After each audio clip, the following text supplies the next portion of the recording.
એક ગામ હતું ને એમાં ભરતારામ સાધુ સિદ્ધ સાધુ ઈ ગામની અંદર ગામને ગોંદરે સરસ મજાનો સત્સંગ થાય. સત્સંગ પૂરો થાય એટલે બધા પગે લાગીને જા. એમાં એક વાણિયાનો છોકરો યુવાન પણ ગરીબ, બહુ વાણિયા કોઈ દાડ ગરીબ નહીં પણ આ હતો તે ગરીબ બહુ. તે બધા પગે લાગીને જતા રહે ને તોય ગુરુભાઈ એમને શાંતિ બે.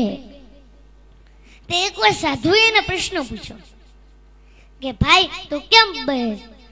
એને કીધું ગુરુ સવારથી સાંજ સુધી મહેનત કરું છું, પરસેવો ભળું છું, પણ ગુરુ રાત્રે ખાવાના રોટલાનું થતો નથી. ગુરુ દયાળુ બહુ હતા. આંખ બંધ કરી અને આ માણાનું પ્રારબ્ધ જોયું.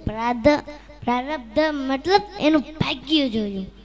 ભાગ્યમાં તો દેખાણું કે આની તો આખી જિંદગી દુઃખમય છે. આંખ ઉઘાડીને કીધું કે તારી તો આખી જિંદગી દુઃખમય છે, પણ જા 5 વર્ષ સુધી હું તને સુખી કરી શકું. 5 વર્ષ પછી આની આ પરિસ્થિતિ થઈ જાય. બોલ તારે મંજૂર છે? એને કીધું કઈ વાંધો નહીં ગુરુ, પણ આ સુખ મળ્યા પછી દુઃખ બહુ વહમું લાગશે, વિચાર કરી લે.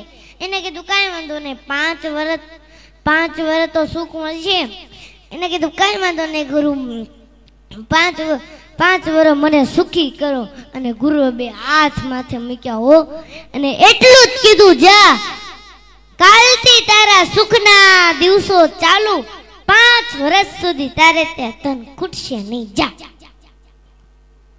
અને જેવો જ ઘરે ગયો બીજે જ દાડે એને વિચાર આવ્યો કે ઘરની અંદર વાસણો જરા કેવા વધારે છે, લાઈન વેચી દઉં, વેપાર કરું. કોઈ સાધુના આશીર્વાદ ફળી જાય ને તો કઈ પૈસાનો ઢગલો નથી કરી જતા.